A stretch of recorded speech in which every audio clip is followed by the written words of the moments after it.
Bonjour et bienvenue dans cette vidéo. Alors j'aimerais vous présenter un outil qui peut être intéressant pour reprendre le contrôle de ses émotions et qui peut être utilisé en situation de stress ou lorsque l'on sait que dans les jours à venir, par exemple, on va faire face à une situation stressante. Ça peut être par exemple une épreuve à surmonter, on sait qu'on va avoir une épreuve à surmonter difficile dans les jours ou semaines qui arrivent. Ça peut être aussi à l'approche d'un examen. Et dans ces cas-là, cet outil va être intéressant à utiliser. Alors quel est cet outil justement? C'est la cohérence cardiaque. La cohérence cardiaque qui a fait l'objet de nombreuses recherches, notamment aux États-Unis, et qui a été présentée par le docteur David Servan-Schreiber dans son livre. Avant de voir comment ça fonctionne, comment ça marche, abordons notre système nerveux autonome présent dans notre organisme.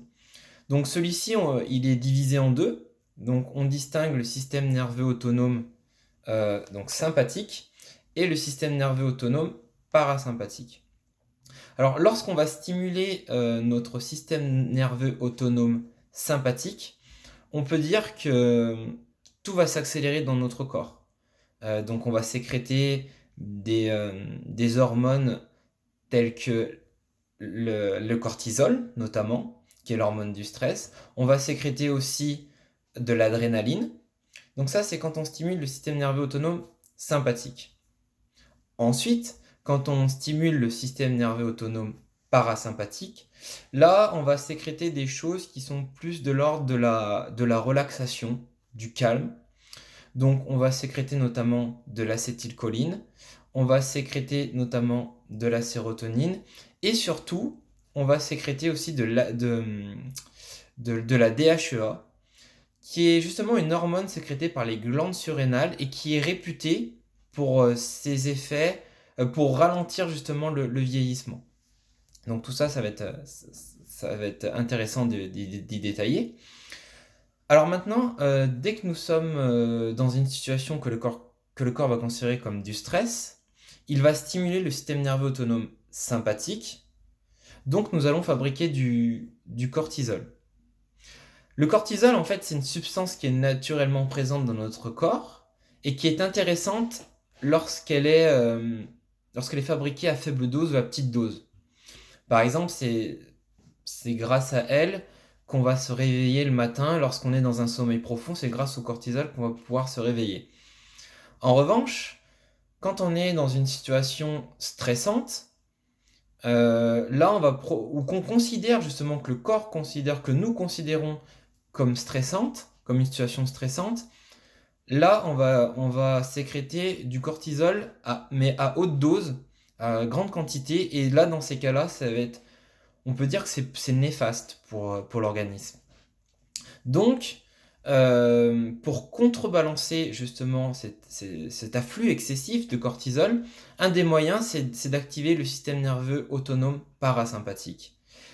Et comment on active le système nerveux autonome parasympathique, donc tout ce qui est lié au calme, à la relaxation, ça va être notamment par la cohérence cardiaque, qui est un moyen, on peut dire, un des moyens les plus faciles pour activer ce système nerveux autonome parasympathique. Alors, maintenant, voyons comment on se met en cohérence cardiaque, comment ça fonctionne. Alors, dans un premier temps, voici la démarche. L'idée, c'est d'inspirer sur 5 temps et d'expirer sur 5 temps. Donc, je vous montre comment cela fonctionne, comment cela marche. J'inspire sur 5 temps, donc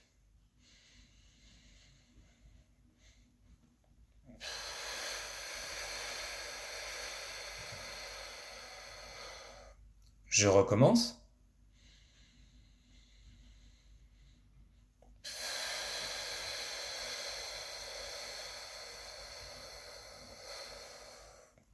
Alors, voici le modèle qui est basé sur de nombreuses recherches, hein. Le modèle, c'est 3, 6, 5. Donc, c'est le faire 3 fois par jour, 6 respirations par minute. Donc, j'inspire sur 5 temps, j'expire sur 5 temps, c'est une respiration. et pendant 5 minutes. Donc ça, c'est le modèle. Au début, ça peut être peut-être assez compliqué d'inspirer sur 5 temps et d'expirer sur 5 temps. C'est tout à fait normal, c'est tout à fait OK. Il faut que le temps qu'on s'adapte. Donc c'est tout à fait normal. Autre chose aussi qui est important, l'idée c'est quand on inspire sur 5 temps et qu'on expire sur 5 temps, l'idée c'est de faire comme une vague. Ce qu'il faut éviter de faire, c'est par exemple de faire comme comme je vais vous le faire maintenant. C'est par exemple, j'inspire, je bloque et j'expire. Ça, c'est pas top parce qu'en fait, justement, on va stimuler le système nerveux autonome sympathique. En tout cas, c'est un indicateur comme quoi notre corps le perçoit comme un indicateur pour stimuler le système nerveux sympathique. Or, c'est pas ce que l'on recherche dans ces cas-là. Donc ça, c'est la première étape. Donc le modèle 3, 6, 5, 3 fois par jour, 6 respirations par minute pendant 5 minutes. Une fois qu'on a fait cette première étape, qui est vachement intéressante, on peut passer à une étape supérieure. Et là, dans ces cas-là, pendant qu'on va être en cohérence cardiaque, pendant qu'on fait l'exercice de la cohérence cardiaque, on peut justement laisser défiler dans notre tête, au sein de notre cerveau, des images positives. Se rappeler d'un événement positif qui nous a mis en joie, en gratitude, qui nous a mis justement, qui nous a inspiré, ou justement ça nous évoque des pensées qui sont inspirantes. Donc ça, c'est la deuxième étape qui peut être intéressante à utiliser. Donc lorsqu'on est en cohérence cardiaque, faire défiler des images de gratitude, de joie, de confiance. Ça, c'est la deuxième étape. Et justement, cette deuxième étape, ce deuxième niveau, on peut dire qui est supérieur, est vachement intéressant aussi à utiliser. Pourquoi maintenant c'est important quand même, pourquoi on doit le faire, se mettre en cohérence cardiaque, pour différentes raisons que je vais évoquer maintenant. Déjà, on va se sentir beaucoup plus apaisé, on va se sentir beaucoup mieux, ça va changer la nature même de notre état émotionnel. Il y aura de moins en moins de place aux émotions désagréables, on va baisser notre niveau d'anxiété et de niveau de tension artérielle. Alors, essayez, testez, voyez les effets que ça fait sur vous, et puis voyez si votre ressenti. Je vous dis à bientôt.